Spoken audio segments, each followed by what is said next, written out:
So good evening students. तो my self Virendra. आज हम पढ़ने वाले हैं इंट्रोडक्शन टू पॉलीमर। एक्चुअली ये चैप्टर में हम लोग ये पॉलीमर पढ़ क्यों रहे ये समझना बहुत ज़रूरी है। Actually day to day life में हम बहुत सारे पॉलीमर्स को यूज़ करते हैं। फॉर एग्जांपल ये जो मार्कर है ये भी एक पॉलीमर है। जो हम ब्रश यूज़ करते हैं सुबह वो भी एक पॉलीमर है। ये जो ट्राइपॉड खड़ा है यहाँ पे वो भी एक पॉलीमर है। एंड बहुत सारे पॉलीमर्स हैं जो हम डे टू डे लाइफ में यूज़ करते हैं। इसके वजह से हम ये जो अप्लाइड केमिस्ट्री का एक चैप्टर है जिसका नाम है इंट्रोडक्शन टू पॉलीमर, ये हम पढ़ रहे हैं। ये देखो तीन टाइप की केमिस्ट्री रहती है, generally physical, organic and inorganic. लेकिन ये जो चैप्टर है वो अप्लाइड केमिस्ट्री का, मतलब केमिस्ट्री जो कुछ भी हम पढ़ रहे हैं उसको डे टू डे लाइफ में अप्लाई करने के लिए जो केमिस्ट्री रहती है वो चैप्टर है इंट्रोडक्शन टू पॉलीमर। जो हम पेन यूज़ करते हैं उसमें एक्रेलिक पॉलीमर यूज़ होता है। जो आपकी मम्मी सब्जियां वगैरह खरीदती है वो उसको हम पॉलीथीन बोलते हैं। तो एक्चुअली पॉलीमर होता क्या है ये हम इस चैप्टर में डिटेल में पढ़ने वाले हैं। तो ये वाला जो पार्ट है हमारा, इसमें हम इंट्रोडक्शन पढ़ेंगे पॉलीमर के बारे में। नेक्स्ट वाले पार्ट में हम पढ़ेंगे क्लासिफिकेशन ऑफ पॉलीमर। तो चलो स्टार्ट करते हैं। What is polymer.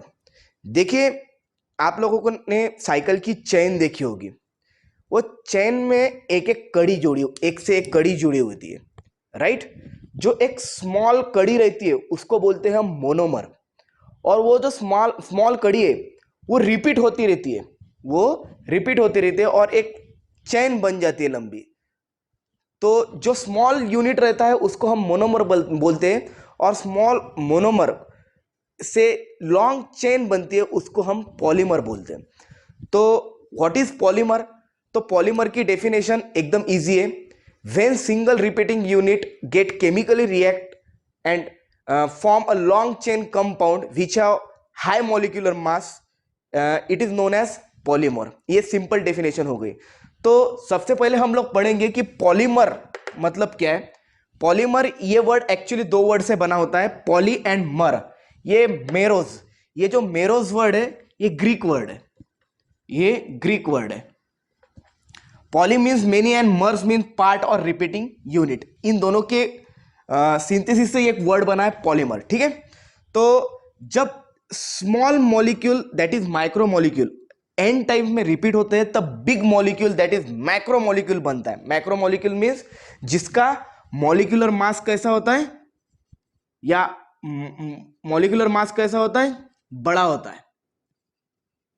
इतना बड़ा होता है कि मोनोमर से 10⁻³ टू 10⁻7 यूनिट्स से वो बड़ा होता है। मतलब 1000 या 10⁻7 टाइम्स वो मोनोमर से उसका एटॉमिक मास कैसा रहता है, ज्यादा रहता है। तो उसको ही हम लोग क्या बोलते हैं, पॉलीमर बोलते हैं। तो यहाँ पे मैंने पॉलीमर की डेफिनेशन भी आप लोगों को बता दी। पॉलीमर मीन्स क्या है, व्हेन स्मॉल रिपीटिंग यूनिट, वही क्या है माइक्रो मॉलिक्यूल, रिएक्ट केमिकली। उनको रिएक्ट होना बहुत जरूरी है, केमिकली वो रिएक्ट होंगे और बिग मास वाला माइक्रो मॉलिक्यूल फॉर्म होगा, उसको ही हम लोग क्या बोलते हैं, पॉलीमर। देखिए, पॉलीमर्स बहुत सारे रहते हैं, उसके बेसिस पर हम उसका क्लासिफिकेशन भी करने वाले हैं। मतलब स्ट्रक्चर के बेसिस पे, ओरिजिन के बेसिस पे, उसका फॉर्मेशन की प्रोसेस से, लिंकेज के वजह से कैसे कैसे मतलब पॉलीमर बनते हैं, हम ये लोग पढ़ने वाले हैं।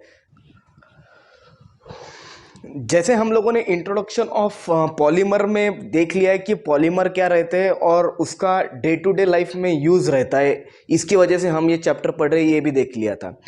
देखिए, क्लास 12th महाराष्ट्र बोर्ड का class 12th, Maharashtra board class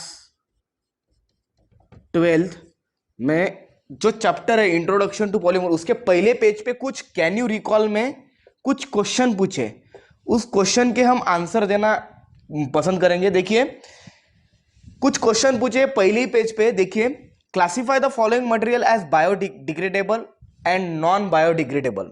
मतलब आप लोगों को उसने चार्ट बनाने को बोला है कि बायोडिग्रेडेबल मटेरियल कौन से हैं एंड नॉन बायोडिग्रेडेबल मटेरियल कौन से। तो देखिए थर्मोकॉल जो है वो थर्मोकॉल नॉन बायोडिग्रेडेबल है, मतलब वो डिकम्पोज नहीं होता है। ग्लास जो है वो भी नॉन बायोडिग्रेडेबल है। वुड जो है, वुड ये डिग्रेडेबल है, बायोडिग्रेडेबल है। मतलब बायोडिग्रेडेबल मतलब नेचुरली ऑकरिंग है। क्या है बायोडिग्रेडेबल मतलब? क्या है? नेचुरली ऑकरिंग है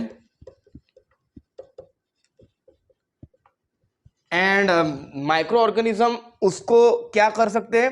डिकम्पोज कर सकते हैं, इसलिए वो बायोडिग्रेडेबल होगा। कॉटन के क्लोथ्स भी बायोडिग्रेडेबल है। पेपर बैग जो कुछ भी है वो पेपर बैग भी बायोडिग्रेडेबल है। ध्यान में रखिए पेपर बैग बायोडिग्रेडेबल है, लेकिन जो पॉलीथीन की बैग होती है वो नॉन बायोडिग्रेडेबल होती है। ठीक है, नायलॉन रोप्स भी नॉन बायोडिग्रेडेबल है। फ्रूट पिल्स बायोडिग्रेडेबल है। समझ में आ रहा है? Which material is, next question है हमारा। पहला क्वेश्चन तो आप लोगों को इजी था, नेक्स्ट क्वेश्चन भी इजी है। Which material is use in the manufacture of toys and combs? आप लोगों को मालूम है टॉयज मतलब खिलौने एंड वो कॉम मतलब कंघी जो बनते हैं वो किससे बनते हैं? पॉलीमर से बनते हैं, और प्लास्टिक या पॉलीमर एक ही बात है। ठीक है, समझ में आ रहा है? उसका बाद थर्ड क्वेश्चन है write the example of thermosetting plastic article. Third question है write the example of thermosetting plastic article. देखिए दो टाइप के प्लास्टिक रहते, थर्मोप्लास्टिक एंड थर्मोसेटिंग प्लास्टिक। आप लोगों ने लोअर क्लासेस में पढ़ा होगा शायद।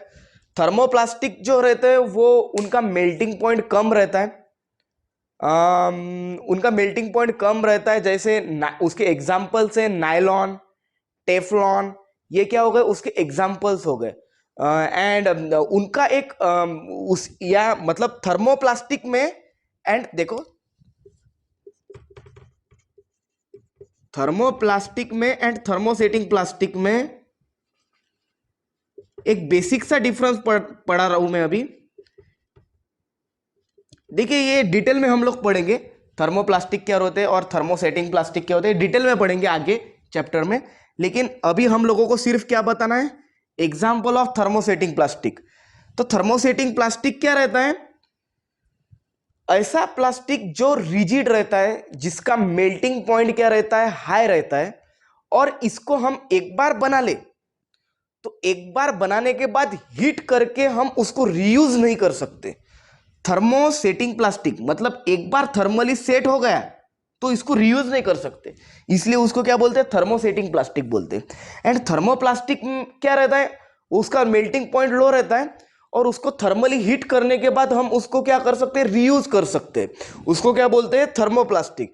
इसके एग्जाम्पल्स है नायलॉन, टेफलॉन, ये उसके एग्जाम्पल्स है।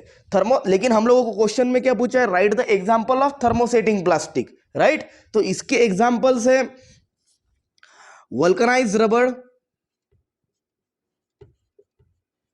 Vulcanize rubber spelling cross check कर लेना आप लोगों ने। वल्कनाइज रबर, फिर बैकेलाइट, ये जो है इसके थर्मोसेटिंग प्लास्टिक के क्या हो गए?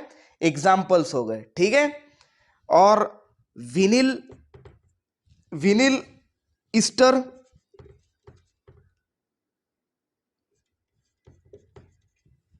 और इपॉक्सी रेजिन, और बहुत सारे हैं। ये एग्जाम्पल्स हो गए थर्मोसेटिंग प्लास्टिक के। एंड थर्मोप्लास्टिक के नायलॉन, नायलॉन 66, एंड टेफलॉन, ये क्या हो गए? थर्मोप्लास्टिक के यूजेस हो गए। तो मेरे सॉरी नेम्स हो गए। तो मैंने आप लोगों को इसमें का बेसिक डिफरेंस बता दिया है, आगे हम इसको और भी डिटेल में पढ़ेंगे। Thank you very much.